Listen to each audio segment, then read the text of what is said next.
Easy, how are we? Let's vacation. I'm on vacation. Everyone's asking, are you coming home for Christmas? And I'm sitting here in Vietnam going, I am home. No. Look. I don't mean from a jealous point of view, but Christmas in Vietnam and the lack of cold. I'm sure you've been everywhere for Christmas. Like, where were you last Christmas? You were in Dubai last Christmas. Thailand last Christmas. Okay, so you're used to a sun holiday over Christmas time. Is it just a? I've done Christmas in Alabama as well. That one was a bit different as well. I spent that in Florida, actually. I went to Disney. Yeah, we won't tell people the year was 2020 you did that. But anyway. It was all right. I drank Death Color. I don't know what the protocol was. How is Christmas all over, like, different places? It's weird. It is different. Nothing will ever be home. But it is different. I suppose for us, we're out this part of the world. So it kind of seems like a waste to not keep going towards the other side, to travel as much as we can before we go. It's it's nice to wake up and go down to the swimming pool and then maybe just see where the day takes you. So it's just different. Like from the same old stuff. But obviously you miss friends and family. But the best part is the phone calls now will happen. So I'm pretty much part of the day at home. Yeah. It makes it a lot easier. I've nothing to do. I'm sitting here and just the phone stays on and you're just part of the crack. And then you can bosh out. That's my time to go. That's my time to go. Well, speaking of different, this episode's a bit different. We threw out a couple weeks ago a Q&A to people. We try to keep it as broad as we could. We didn't want to make it just about us two, or if people want to bring up different races and different things like that, or whatever they want to do with it. So we got a good 15, 20 questions on that one, and we'll try and get through as much as we can for an hour, because I can see your side-eyeing must be a swimming pool or something you're side-eyeing right to have a look at there that you want to get out. And I'm not too sure how many cocktails you've had right now already. Probably a chicken fried rice. Yeah, you've had so many cocktails that you're leaning to the left side of the camera and your microphone is over the right side of the camera, so you're changed a lot. So we better get on with this one. You have the questions as well in front of you, so we're not going to lie, guys. We have the questions here. We haven't prepped them in terms of how we're going to answer them like that. We're just going to look, pick and choose, pick a mix, see what's there. The first one from Kevin_English, who's been a great guest on the podcast before. Which one of you is better looking? Me. Oh, this is speed round. Great. We'll get through this.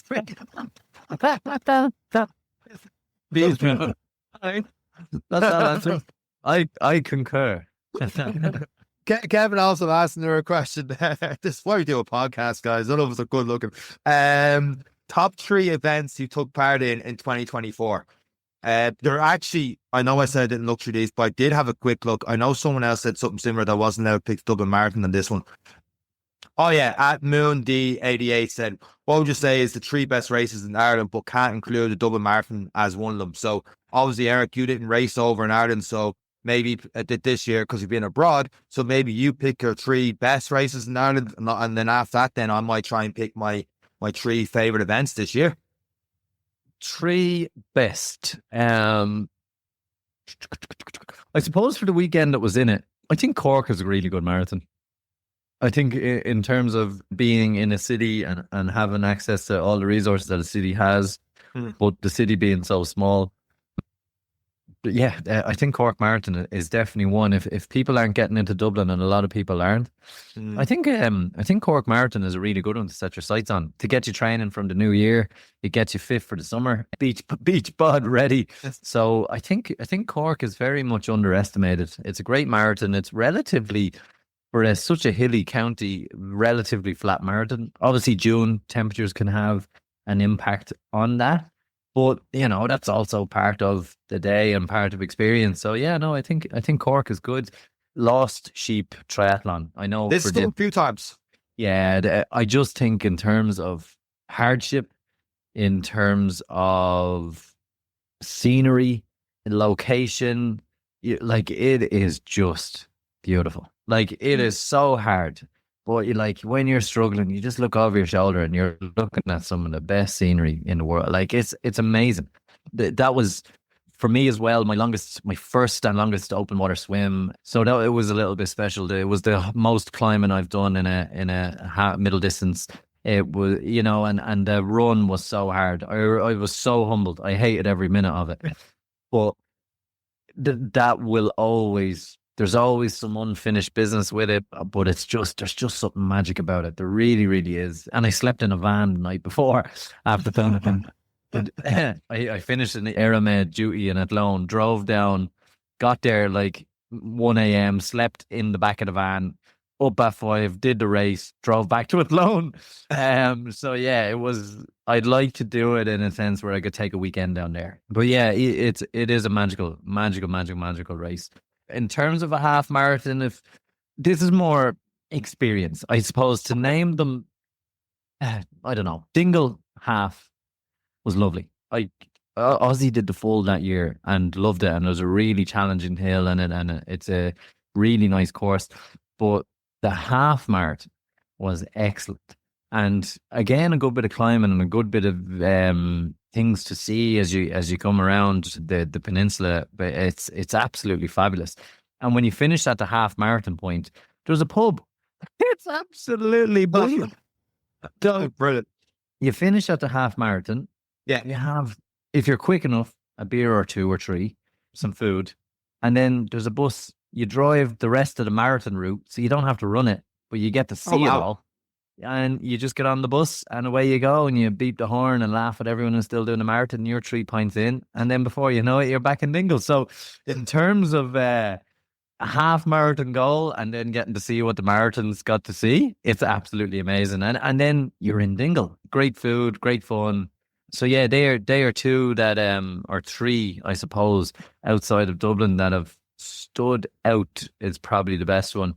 I know when we did the Kilkenny, the medieval half, it was just backcountry roads. It was just like it was, and I'm not trying to shit on it. It was a great training event, but when I think back of what was memorable, like running around those kind of cliffs and looking at the scenes, and in the Lost Sheep, those climbs were just so hard, but when you got to the top, it was fabulous. And then Cork, I think, for the enjoyment factor, I think running through the Jack Lynch Tunnel, all those kind of things, they were just cool. There were cool elements to it, and I just think overall, then having access to Cork City afterwards is amazing. And in terms of access coming from Dublin, we got the train. The train was absolutely amazing, and yeah, we didn't have to bring the car. We could walk everywhere in the city. You couldn't. Your sciatica was at you. So yeah, no, there's those are 3, and I'm sure there's probably people organising halves and fulls around the country that are slating me right now, but they are 3 that if you're looking to, because let's be honest, you don't just want to run a race. You want the experience. Anyone can. You can go to the Phoenix Park and do a marathon. You want to go and enjoy it. You want to have some sort of experience or level of fun and that bit of atmosphere. And for me, Lost Sheep, Dingle, and Cork, they have given me that extra that I'm looking for, but it might not be necessarily what everyone else is looking for. But I love the crack afterwards, and I love just being in a nice place. And as everyone knows, Ireland on a good day, particularly in around the summertime, there's nowhere better. So it's they'd be 3 for me. Yeah, I'm 100% with you in that, because when you're talking about that, especially the Kilkenny one, it reminded me of the Irish three-quarter one this year. And like after a kilometre, you're just out in the same roads that look the same, and the same canal looks the same. And look, it's a great training event for Dublin, and it serves its purpose, and it's great for that, to get that training in. But it wouldn't be anywhere near my top 3, top 5, or even top 10 events. So maybe I haven't done 10 this year, because it's just I need something different. I like a crowd, especially when you're people there, like myself in Cork and all the rest, was cool. Dundee 50k is obviously up there for myself. Great event. Just every time passing through the crowds and crowds of people, feels like a festival. Feels like something different's going on. Something you don't quite see at other races, stuff like that. That was cool. Speaking of festival, the Wexford Running Festival, selfishly for hitting me 100-mile goal that day, but also just the people and stuff around you being intense, the mad bird flamingos. It was just different. Neve dragging me through it. My folks dragged me through the last hour or so doing that. Just having that challenge, but at the same time, something new, mad experience. Mondello was pretty cool, doing with the guys there. because once again it was different. Definitely in the comfort zone on the bike, so that was new.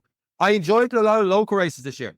I enjoyed jumping in. Like, I wouldn't call them huge events or top threes, but like the B races, I suppose, jumping in for a 5K, jumping in for a 5 mile down Lucan or up in Selvers for 5K. Not so much playing because I completely shit the bed in that 5K, even though it was probably the most people I ran with. I really enjoyed that aspect, but just got in my own head in that one. Yeah, I'm trying to think of other races this year, but they're the ones that are pop. The guys at Elevation going through a storm. You want to talk about challenging? Head down to what was it, a yellow weather warning or an orange weather warning, and parts of the country were in orange, and just being like, is this thing going ahead? And people coming down to Elevation because they couldn't get. They were supposed to do a long run up north, and then being cancelled. And everyone driving down to Tipperary and the coffee shop there, just going through those elements. The guys down there was definitely a highlight. So I know I picked 4 there, but it's our podcast. We make the rules. We go along on this one. Yeah, just one more I'd add in. For people who are looking to get their family involved or do something, and it's one we done together and maybe slipped your mind, was the Ring of Kerry cycle.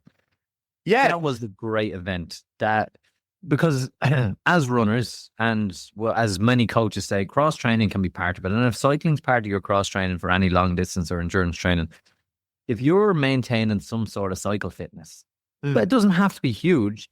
The Ring of Kerry cycle for charity is a great day out and a great night, and you can take it as your leisure. You can stop off as much as you want, and you meet great people along the way, and you can race electric bikes up mountains. It's absolutely so much fun. And at the time, I was cycling fit at the time, and it was, I really enjoyed that day, I have to say. And again, for the same purpose, you have scenery, you have crowds, you have atmosphere, you have people everywhere along the way. And it's one that has declined over the last, it hasn't sold out so much since COVID.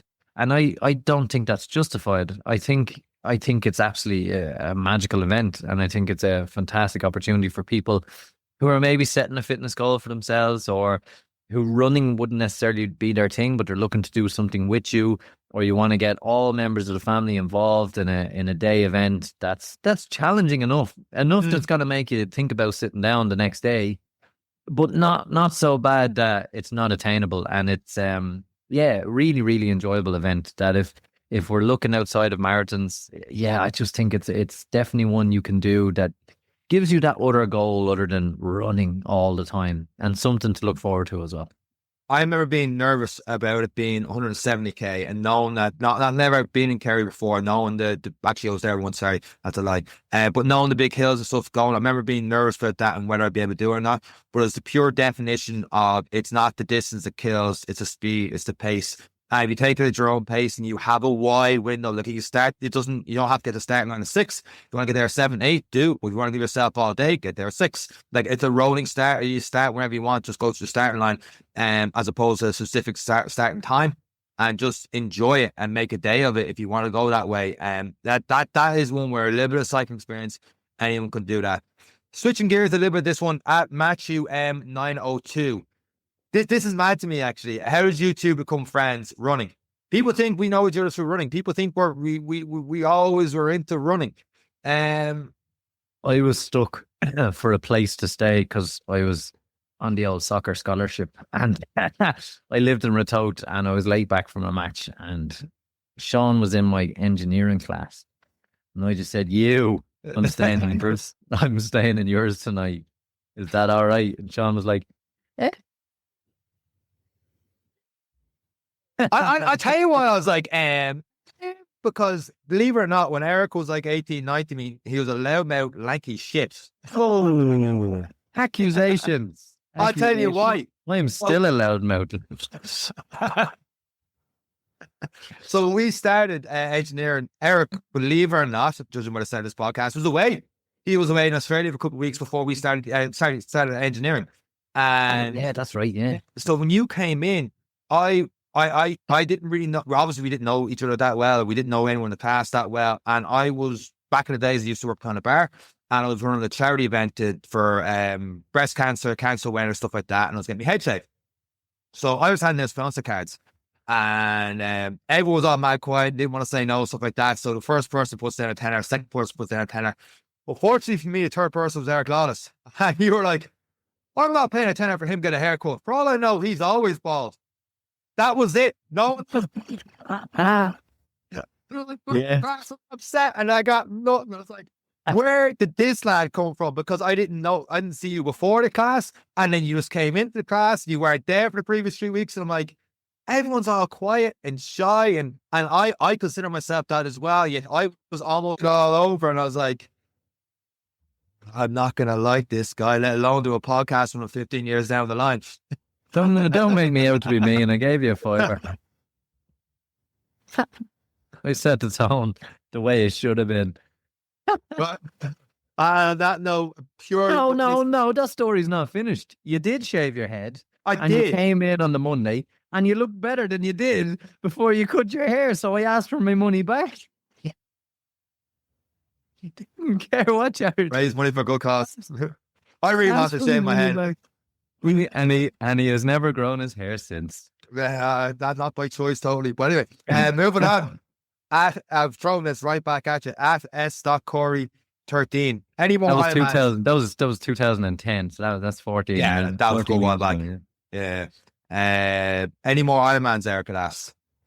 Any more Ironmans? Yes. Myself and Ironman definitely not finished. The problem I have is consistency. The only thing I really and consistently able to do was bodyweight stuff and a bit of running through the change of the job. So when I left Ireland, my last kind of push, while I was trying to get flying licenses, while I was trying to get this, studying for exams here, there, and everywhere, I added in the Ironman to do it as well. Yeah, with 16 weeks training, and we did it. Sean called me an idiot. Coach called me an idiot. Everyone called me an idiot. But we did it. We got it done. But it nearly killed me. But moving out here, the bike and all has been here. I got a couple of cycles in. I was a little bit unemployed for a few months while we were waiting on paperwork and a few things for a job. And then once I got going to the job, it's just next to impossible to bring your bike.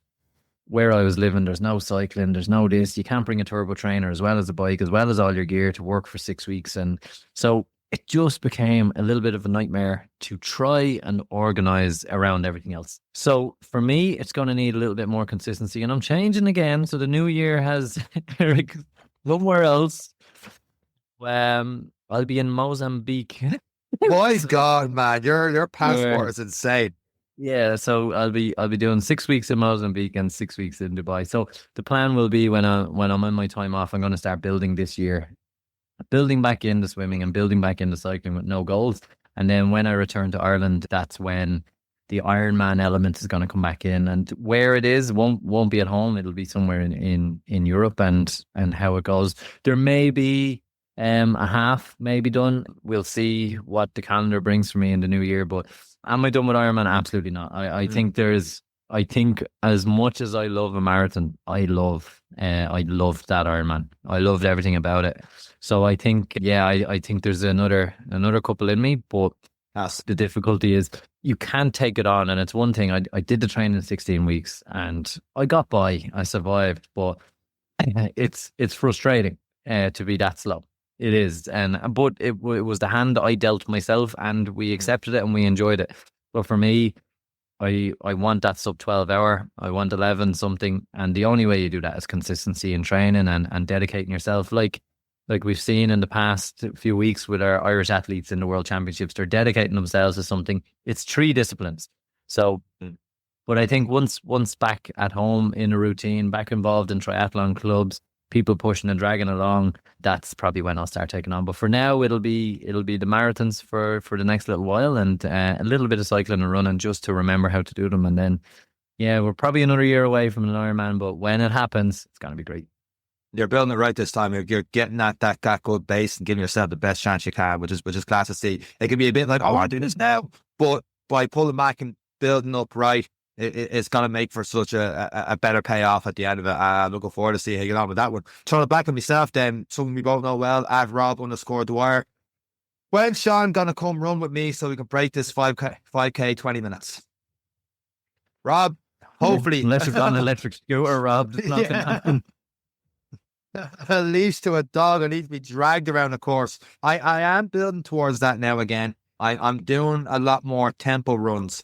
My approach to this now is that I just need to be, without killing myself in training, in the hurt locker a little bit more at the higher pace. So I'm seeing how that approach takes me. I've been slacking my mileage.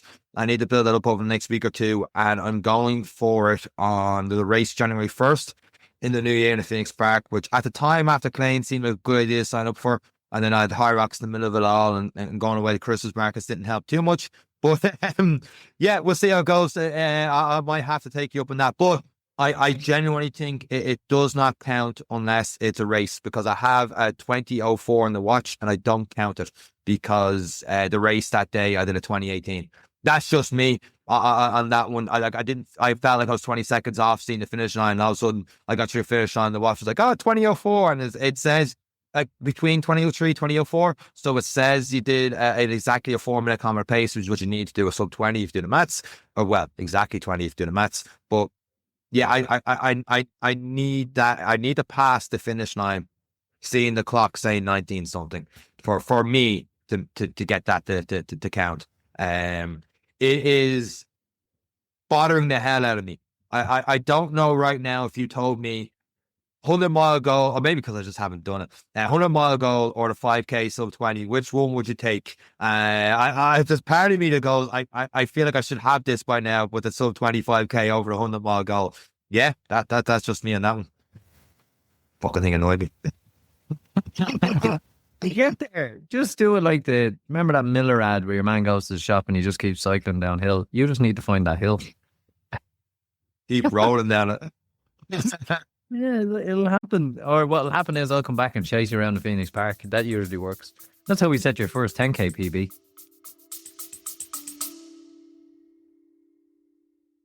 Winter training? You need Ultra Pure Laboratories Wintergreen Heat Rub Cream. Recommended by physios, trusted by athletes, and tried and tested by ourselves, this is an essential warming muscle rub for cold winter days. Ultra Pure Wintergreen Heat Rub Cream is perfect for warming up muscles before exercise. And ideal for soothing tired muscles, which, let's face it, marathon training, we could definitely do with that. If you're concerned about the ingredients, it contains wintergreen oil, rosemary camphor oil, juniper berry oil, and antioxidant-rich caffeine powder. Sean has no idea what any of these means, but he knows that they work.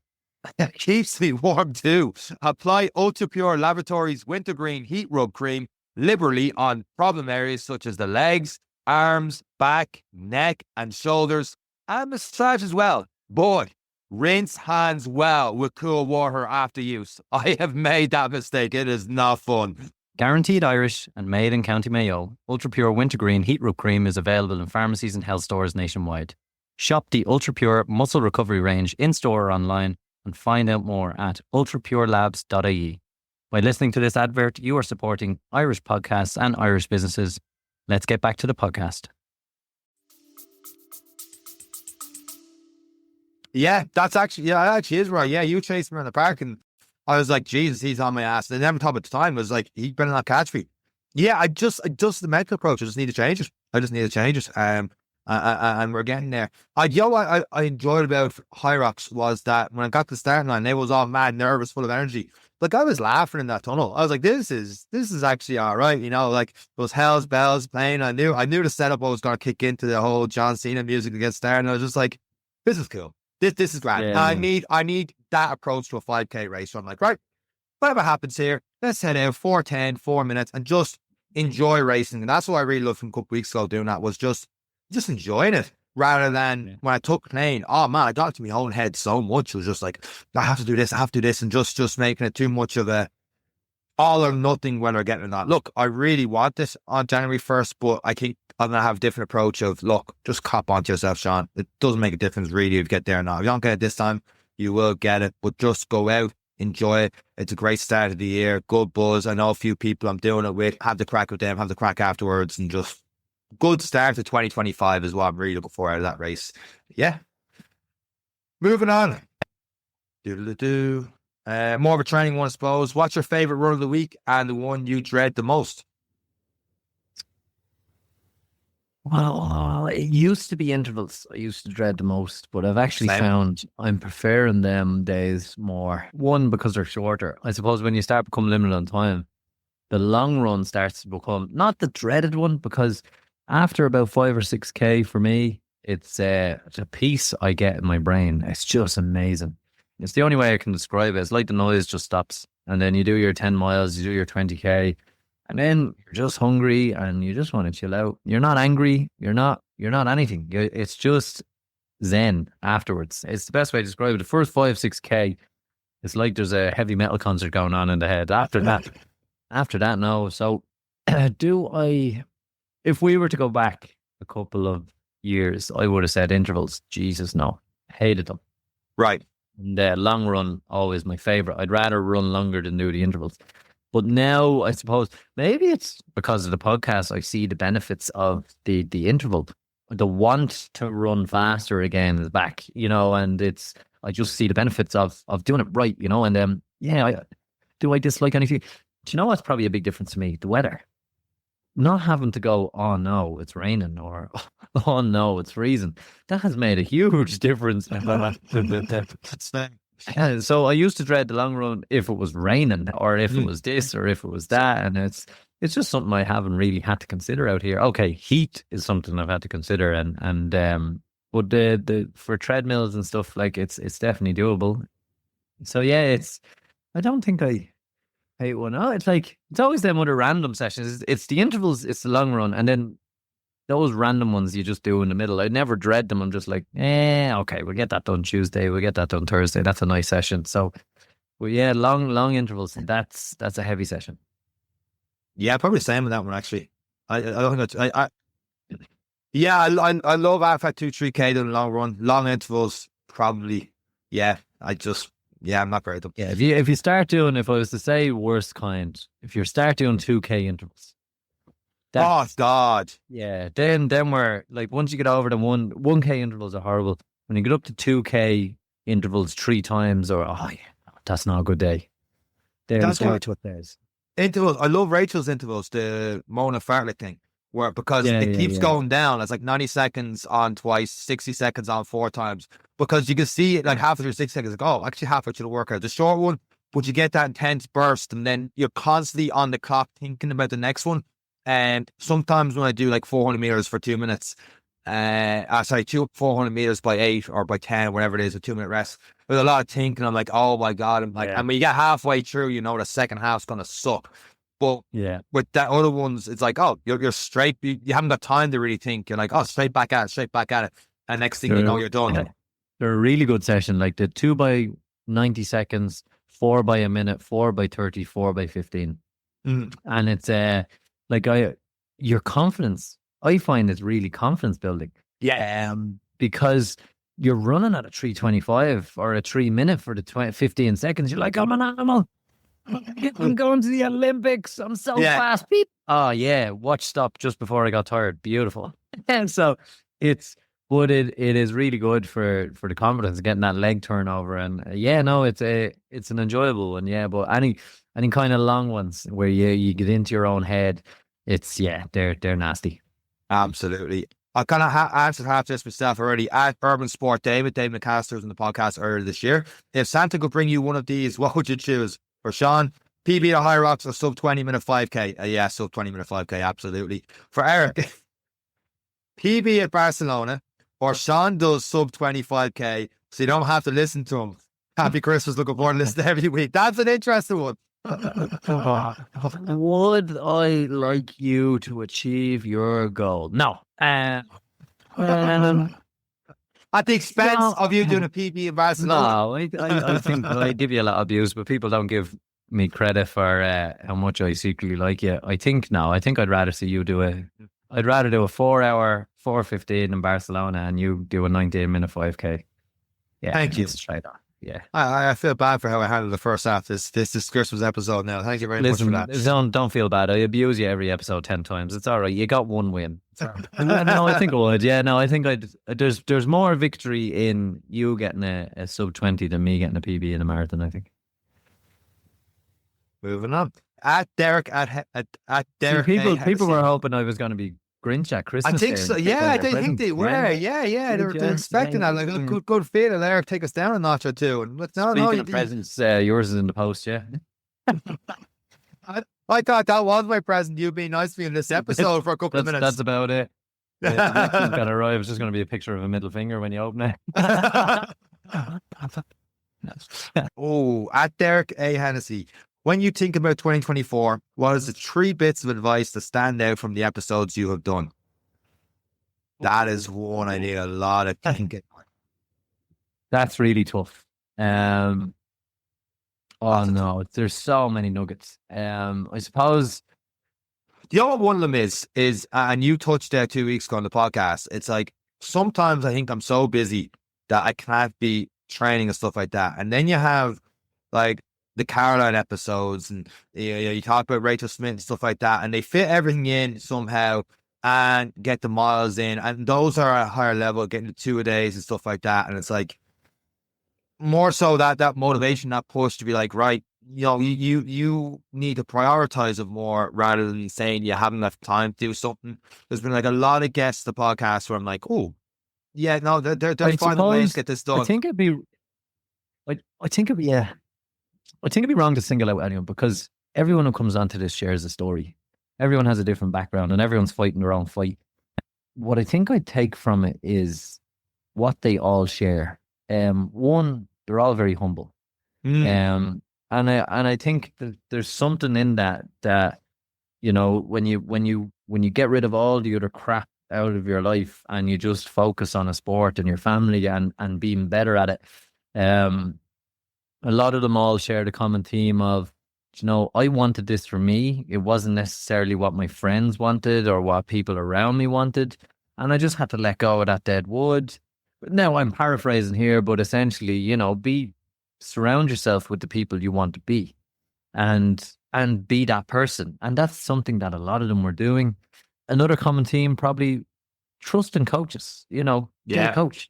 It's a lonely road as it is. Be involved, which is scary. It is scary. But yeah, it was one common theme that a lot of them were saying: time management and commitment and consistency.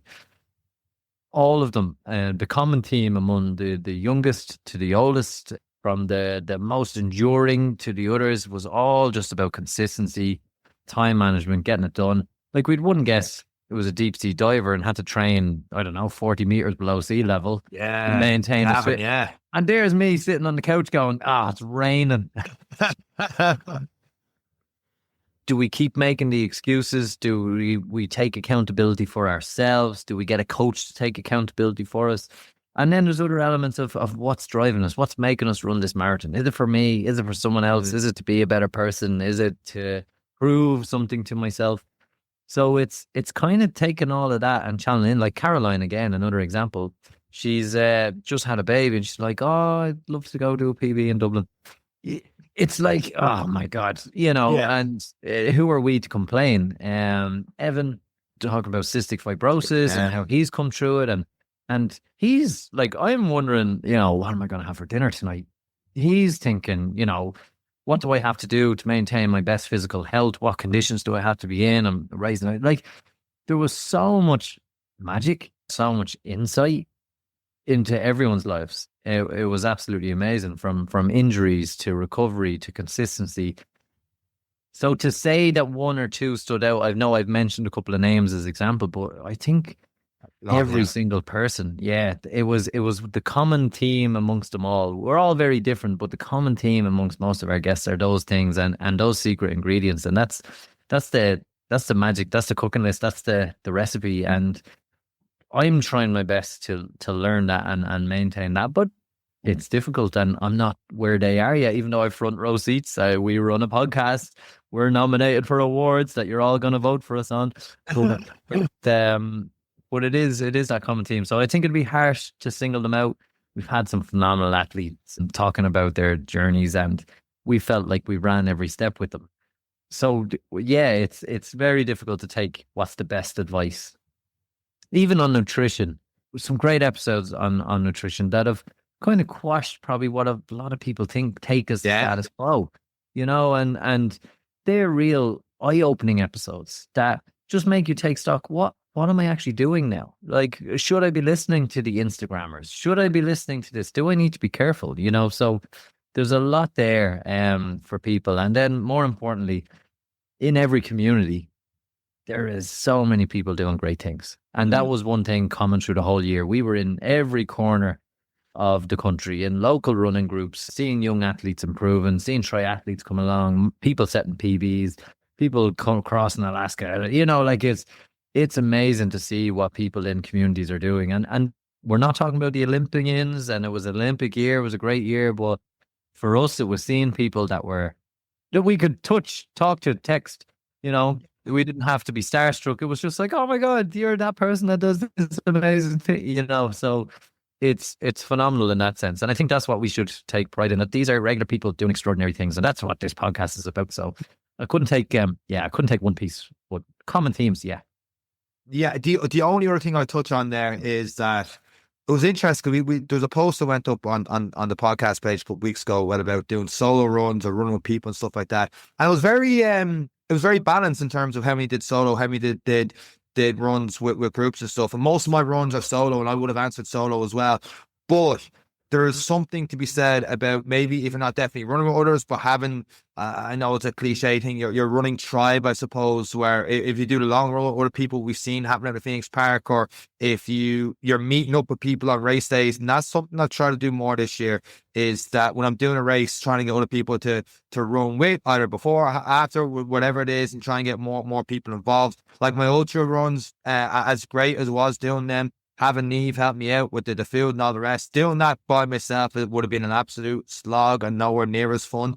But then, like, even the 5Ks and stuff like that, running with people, hey, how'd you get on? And meeting up before and after the big group photos and all that kind of stuff. Having those running groups and being like, having shared goals with other people was something that at the start of this year I wanted to do a lot more. I felt like I didn't do enough events in 2023. I was injured for a little bit during the summer, but still, even opposite sides of that, we've had people that are like, I'm doing this event.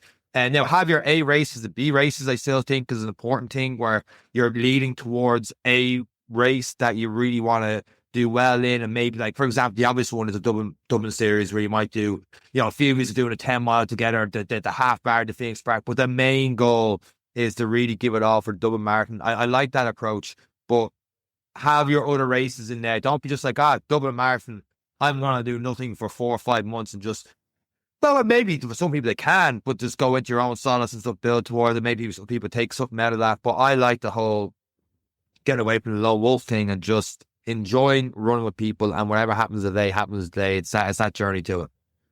Just one part I found from running on my own for so long, because I don't really, I had a couple of running groups out here for a little bit, but for the most part, I've always been running on my own.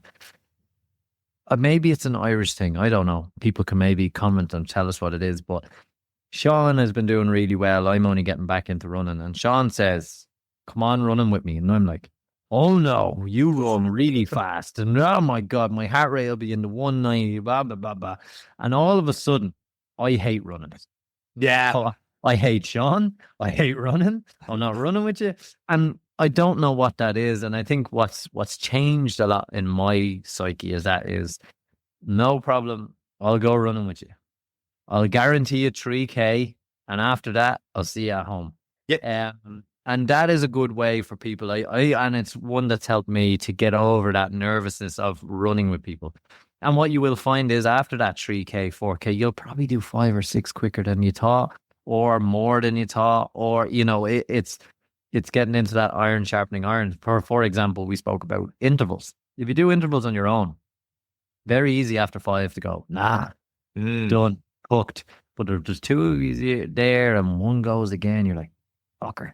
So you're going to want to go again. You're going to want to, it's kind of like with the backyard ultras. Don't die in the chair. At least get to the start line. And if it's not at your 4-minute pace and it ends up as 400 meters at a 5-minute pace, at least you did 400 meters. So I do think it's one hard element from being a solitary runner to getting involved with a group, especially when you know people in that group far surpass your ability. It is daunting.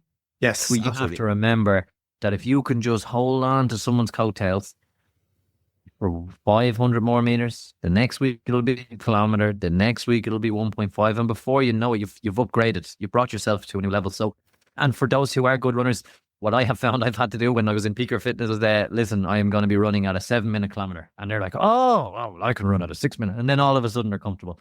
Yeah. And then during that session, when everyone settles down, you can say, do you fancy doing a few pickups? Or, so that's one element that's really hard to go from solo to running with people, especially when you base it off ability. Could be a very Irish thing. I don't know. Speaking of solo runs, let's say you are doing a solo run. Next question. At Jack Band, 1984. What's the best way to prepare for morning runs, long or short? We're assuming it's not in a group, because one of the best ways is just when you're in that group, you're at that time, it's in the morning, you just got to make your way to that start line, I suppose, and just whatever that is, and just go from there, which I think is great because it gives you that extra bit of accountability. Whereas there's been long runs where I'm happy to, if I'm like, I've got somewhere between 9 and 12, get an hour and a half run in, I'll probably start at 10:30. Yeah, and you'll be racing back to be back at 12. So.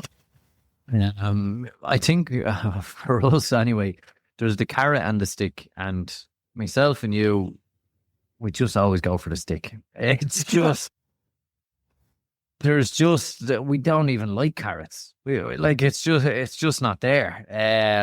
But I think that is, if you lack that element, and it happens to everyone, that element of that discipline to just get it done at the time you said you were going to do it. And it happens to me a lot. It happens to Sean a lot. I'm sure it happens to a lot of the listeners a lot.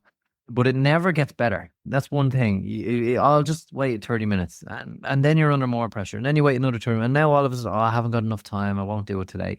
That's all it leads into, is just delayed or missed session. Yeah. So yeah, in terms of preparing, don't do what I do on Christmas morning, have 6 Baileys.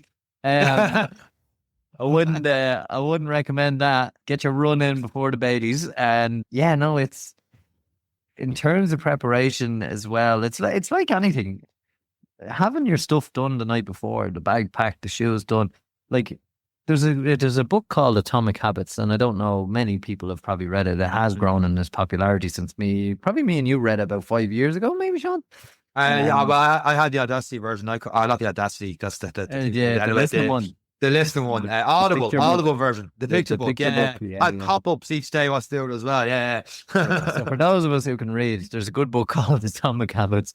But in that book it talks about like the little things.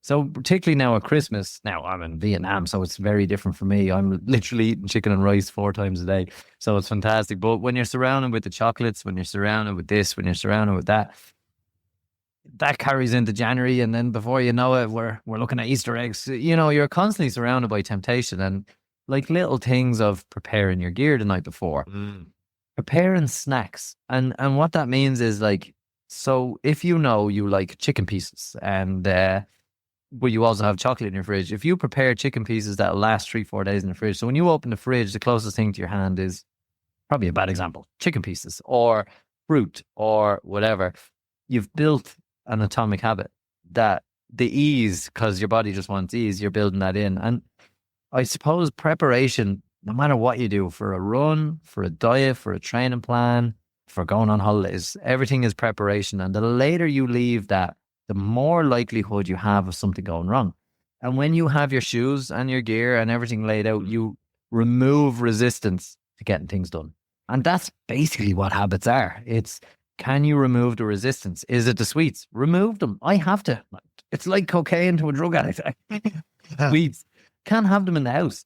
I'm not one that'll take a square of a dairy milk. I will eat the whole thing. Before you even blink twice, it'll be gone. And that's, so I know I have to remove that element. I don't have that control.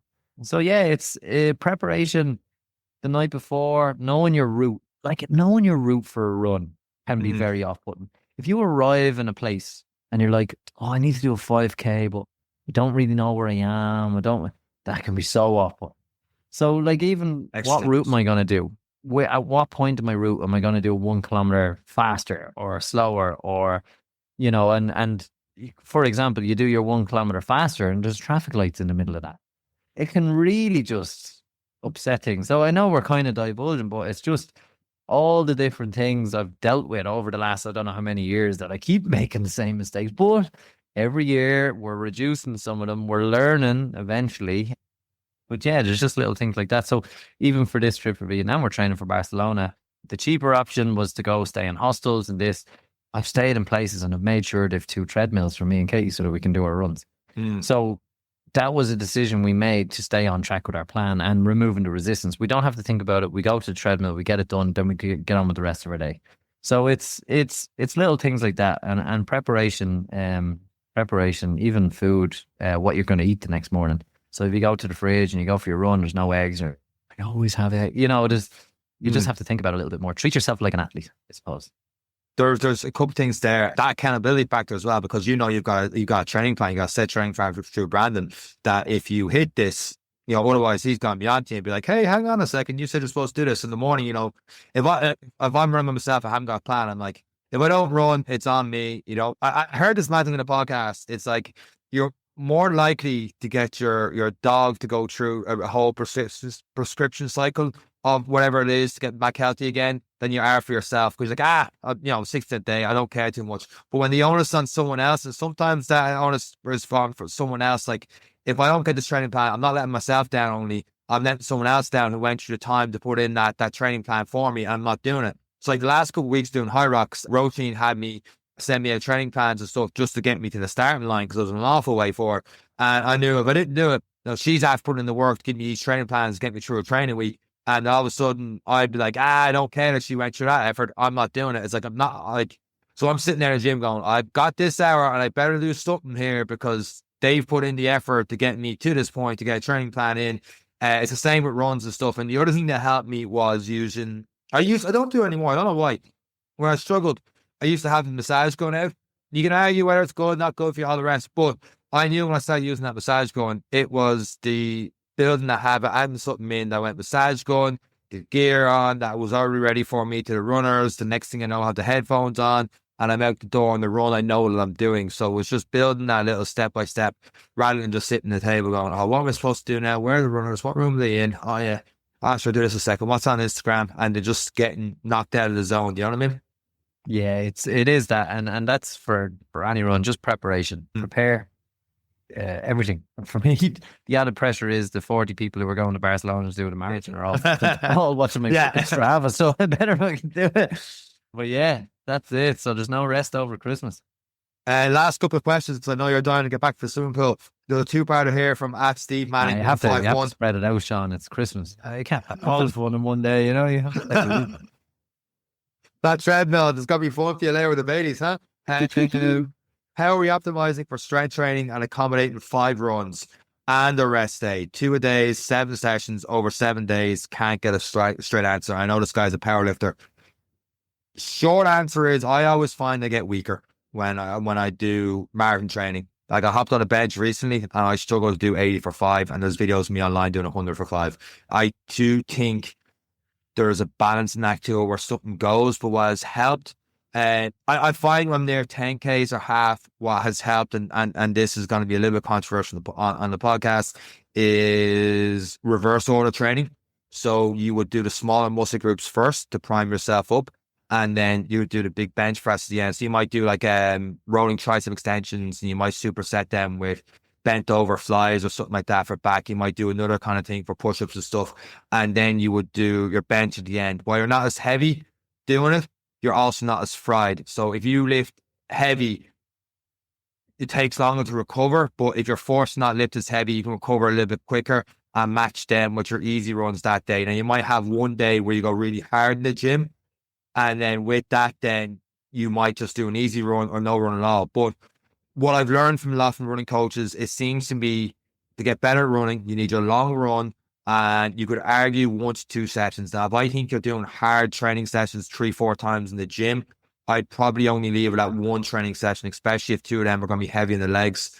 And then, yeah, the rest of it is easy miles building up. So it's your slower than easy recovery runs, and all you're doing is building mileage. And one thing with the intervals, actually, to get sneaky miles in on that one, that I've not done that I need to start introducing more, is longer warm-ups, and then after the hard interval, getting a longer cool down in. I always neglect the cool down, like, I'm done, thank God that crap's over with, and I'm just like, I'm done, I leave. Whereas if you can get a longer kind of easy run there, from there, an extra 20-30 minutes going for a run, it could mean the next day could be your proper rest day instead of going for an easy run that day.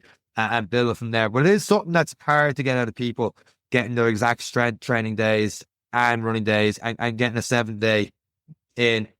Monday could be, I don't know when the rest day comes in, is honest. Because long run tends to be Sunday. Where a lot of people long run Saturday and your rest day is Sunday, and then you're straight back in the gym Monday and you're getting your 2 days in that way. You run earlier, strength afterwards. It depends what you prioritize on what comes first. But I do think one of them has to be a priority because the other one will drop, in my opinion.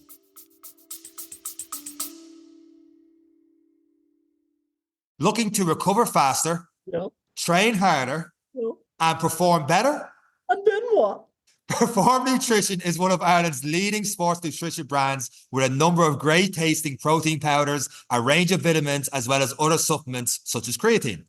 All products are made in the GMP facility in the west of Ireland, and they have a range of batch tested and informed sports certified products. Perform is trusted by a number of Olympians, High Rocks champions such as Sean Noble, he was in the podcast. Yeah, right, he was. Also CrossFit Games athletes such as Emma McQuaid and many more. Perform's goal is to offer the highest quality, best tasting nutrition products for competitive prices, and now you can get an extra 25% off all products with the code AGR on their website, performnutrition.com. 25%! I'm typing it in now. And don't forget, we are supporting Irish companies. You are supporting this podcast by listening to this advert. So support Irish, get behind your podcast and get behind your local businesses. And until then, let's get back to the podcast.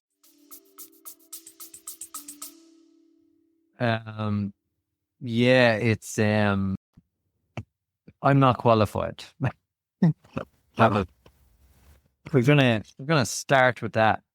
What I think is, I think you've hit the nail on the head. You have to decide what you're training for. If you're just training to be a power lifter, marathons are not really your thing. I don't think you can be exceptional at either to your own PB standard if you're trying to do both. And I think you kind of proved that by trying to do high rocks with marathon, with long distance, with everything. And you ended up burning the candle at both ends and got a little bit hurt. In terms of how do you fit it all in, there's triathletes listening to this going, and well, what do you mean 2 days? That's a regular, so most days you'll swim and run in the same day. It's you separate your workouts and obviously and then the other thing is it's called strength and conditioning. I think more so with marathons, it's conditioning as opposed to strength, because you're never going to be the energy source, the muscle build, the whole lot.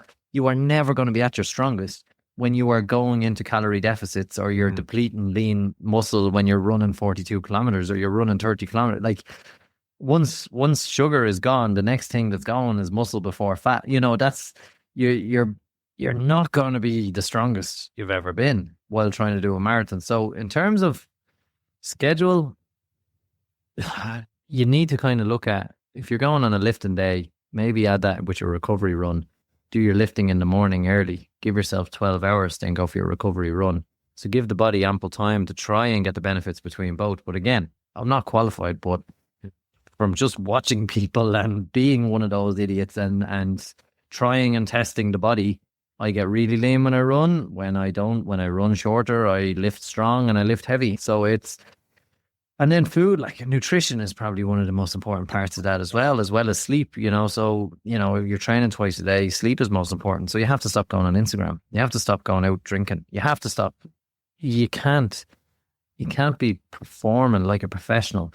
You look at a professional footballer, for example, they'll train 4 or 5 hours a day. They'll do a gym session, strength and conditioning session. They'll do some ball work. They'll watch some video work. Then they'll go out again. They'll do set pieces. So they're constantly doing something in the one day, and then they'll play a match every 3 days, which it is for, so, but that's their career. But they're going home and they're sleeping, they're resting, they're doing nothing else. So it's, I think the question you need to ask yourself is, what do you want? Yeah. Do you want to be a power lifter? Do you want to be a runner? Do you want to be a triathlete? You can still be a runner. You can, but you won't be the best runner because you're trying to balance 3 sports and dedicate that time. So it's a hard one. And then strength and conditioning, is important because you have to condition your body. You have to strengthen core, other elements that give you the extra percentages to perform at a better level in key muscle areas and to try and remain injury free. But if you look at most programs for strength and conditioning, it's not get on there and bench 100 kilos. It's not, let's see if you can do a power clean. It's, can you do a single leg squat without falling over? Like That's we're what's healthy, talking yeah. about, we're talking about two completely different animals. And at some point, you have to decide which one do you want to be an animal at. Do you want to be the best powerlifter? And if you want to do the best of both worlds, you have to just appreciate you're going to be average at both. And then we're all average, but in your book, on your standards. Like, for example, Sean, you said 100 kilo down to 80. That's for you average. And you have to accept that if you're looking to do a good marathon time. There's a lot of people trained in the gym that would have great Ironman, sub 3 hour marathons. And I'm like, they're not the strongest lifter in the gym. If I know I'm going to push people go heavy, it's not them. But they just want a bit of strength to get by, a bit of core work to get by, to work towards their main goal. And that's something that when we've had runners, and you probably hear when I'm talking to them on some of them, I try and push that strength question as much as I can for my own curiosity to see if they are lifting heavy, and they're heavy is subjective, but in terms of strength training, especially when you get the powerlifting, which is insane weights, you're not really, or you're an average runner. I don't think the running strength and strength training is different. Like you said, it is single leg squats. It is side plank. It is different rotations. It's lunges. It's step up. So you might really focus on the one leg for step up instead of pushing off the other. Whereas sometimes you're going for heavy strength training, the barbells your back is like any way to get it up, and the other kind of way you're not really the deadlifts are not near, like RPEs, for example, on a deadlift would be like a 6 or 7. They've got 3-4 reps left in the tank, and the less experience around strength training, you don't really know where that max limit is, and they don't hit it because they want to feel good. They've done something to do running afterwards. And a lot of people that are doing strength training now, they're very new to it.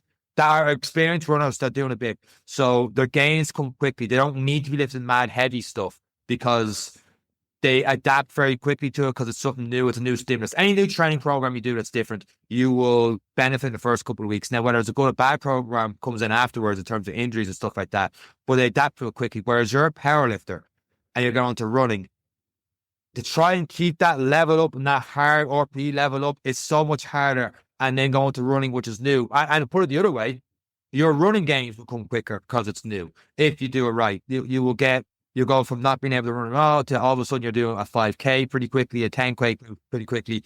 And then at some stage you're plateaued, so you're on the opposite end. And trying to get that balance is very difficult. I know we've talked to Faber on the answer. I don't think we have the right answer. I think it's just, you have to pick your battles in this one. Maybe the other thing is you do 3-4 months.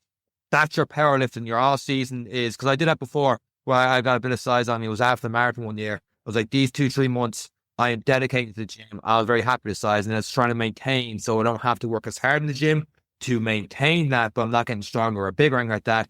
It's just to maintain a few less sets, RPE 6 out of 10, and then get a bit of a stimulus instead of like 4 sets at 100 kilo. It's 1 set or 2 sets and get a little bit of stimulus, feeling good so I can put more effort into the runs and stuff later. Because like you said, nutrition, if I'm going really hard in the gym, I'm going really hard in my runs.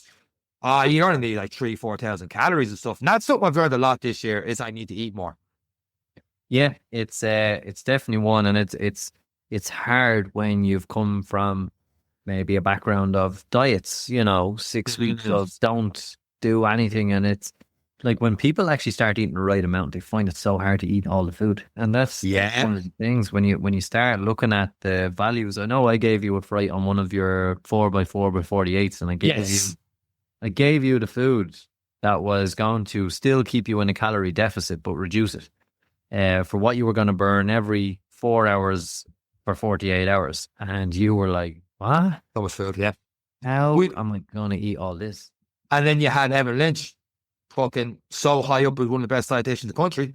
But say the exact same thing you said to me that day in terms of you needed more food into you. If you're going to fuel, it's just like you needed more. We had Shop and Health Matter, same thing. You need to eat more. People are under eating, under fueling. That's one of the biggest lessons I got this year. It was how much I am under fueling. With that said, we will try and move on to our last question because it's Christmas time. Don't want to hear us all over Christmas. Last one, ain't easy being green. What's in the 2025 calendar, lads? Plans / desired races on the horizon.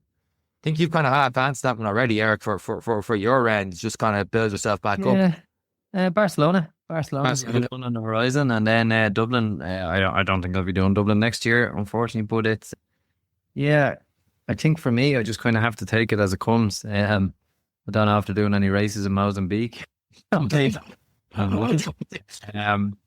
But it's for me, there's just so much other uncertainty that I'll try and keep what I can certain. There's probably a couple of shorter races around here in Dubai on my time off as I get towards mid-January. But I'll see. For me, no, I'll do Barcelona. We'll see where it takes us towards the end of the year. Out here in Dubai when I'm on my off time, there is the T100. That might be the next time I'll dip my toe into triathlon. So yeah, it'll be Barcelona, and then summertime here is off season. So for me, it's going to sound really boring, but there will be no Barcelona will be my peak, I suppose, and then it's into the off season, and then setting my targets and stuff for September, October. Class. I've got Dunolly 50k in February, and a few races leading up to that. I've the Art O'Neill leading up to that. I think getting closer to 4:30 in 50k because that's going to be my last long race then before Barcelona, which will be the big one. And then a few races after that then, just nothing over the summer. Might take 2-3 months just to rebuild towards something. I'm still interested in doing a high rocks somewhere around July, August. And then, it all depends on February. Got to throw my name back in for that New York Marathon. Putting myself out there. My name's taken out of the hat. And once it does, I'm going to find out how to do Dublin and New York back to back. And that'll be the second half of the year. So it all depends on that one for the second half. First year, I got to go a couple of races to keep me going. And then I think like this year, I would like to do more 5Ks, 10Ks with people and just making days of it. Because another thing I learned this year was that a lot of people are going away from, maybe it's just the group we're with now, the whole drinking culture and stuff like that. And it's not like, Saturday night, I'm in bed early because I can't be doing all these races and all this running and then running the weekend and then needing 3-4 day hangovers and half the week's gone. I feel like shit and then trying to do all again. Now, having said that, I do enjoy me a few drinks every now and then, good session, but it's definitely a lot more infrequent and I'm a lot more fearful of the hangover. Yeah, it's not good. Even I was finishing up my job in Doha and we went for, I think I had 3 drinks. And the next day I was like, I don't want to do anything. Like it's such an impact. It's such an impact. So it's it's even now on holidays. Okay, Christmas kind of we're letting that one go, and it's a day. But the run was done beforehand, and then we'll see what tomorrow brings. But it's what we again, like another good phrase that came from the podcast this year was you're an average of the 5 people you surround yourself with. And if you're surrounded by people who all they want to do is party and eat, so that's what you're gonna find it so hard to say no all the time. Yeah. And there's always the age-old question of it as well. It's like, why aren't you drinking? I'm gonna say, why are you drinking? Have you got problems? So, it's tough. It is tough. It's tough to kind of find that balance. And when people are talking about new year, new me, it's a new year, but are you still with the same people? Are you still going to be in the same scenarios that have gotten you to this place? If that's the case, it's new year, same as. So it's one thing to consider, and one thing moving away did for me very much so, especially to Islamic countries. It's not really, you can go to a place and drink cola and everyone's like, cool. Like it's no, you don't get a barman going, is that all? Stop taking up seats in my, it's not seen as a bad thing to go and drink a 7-Up Zero or a Cola Zero and have a good time and dance, and everyone's like, oh my god, how are you able to dance with no like the usual stuff you'd normally get. But it's I suppose the new year is very quickly coming onto us, and it is exciting. It is always an exciting time, but a lot of people, particularly who've listened to this podcast, unfortunately for those training for Barcelona, you haven't yet earned some well-earned time off yet. It is coming in March, but it is a good time to kind of reflect on a year, which we have done. For me, it's been erratic. In fairness to you, Sean, you spend a lot more money. I think I did a trail run. I did a couple of cycles. I did a couple of runs for charity. I didn't do anything of note in this year, and just given the uncertainty of everything. So it is nice to have events to keep you ticking over and keep you goal focused. And there was one thing I really lacked was that goal. And one thing the Barcelona Marathon has given me back is accountability and the goal. So I would advise people when we're looking at the year ahead, have goals. Yeah. Have realistic goals. That's same. Where you feel now? That's the way I felt last year. My events and goals, stuff like that. Yeah, that's pretty much this. It's probably the last episode of the year. There's way too many people to thank. If I'm honest with you, that have helped me with that mindset this year. Listen to people on this podcast and all the rest. And a lot of people that this is the first year we've had so many more guests than previous years, but also that I'd see later on at events. And it's mad meeting for the first time at an event after talking to an hour on the podcast and getting to know more about the story and what drives them, the training and all the rest. And that stuff has been selfishly has motivated and pushed me along, and hopefully it has for you guys listening to the podcast throughout the year. Thank you very much for listening. Yeah, it's been a fantastic year. Again, just to remind people who haven't voted for us that we are in the running for a podcast award. So please, if you can, follow the link in the show notes. It takes about 2 minutes of your time. Try and give us a vote. We'll see what we can do. We're up against all the Brits and the Americans. Give us a chance. If we can get the charitable people of Ireland at Christmas to give us a vote, we'll definitely have a chance in the competition. But more importantly, it's good to be recognised for our hobby of bringing you as much entertainment as we can around the world of running without taking it ourselves too seriously. We do wish you all a very safe and happy Christmas. We hope Santa Claus has brought many, many, many running things for the year ahead and has given you many, many, many race entries. So we hope all is well. We can't thank you all enough for listening for the whole year. It's a fantastic hobby we have, and we absolutely love it. And we're really, really looking for the year ahead, and we're looking forward to sharing that year with you guys as we move into 2025. And that is it for this week's and this year's last episode of the Any Given One Day podcast. For myself and Eric, Merry Christmas, you filthy animals.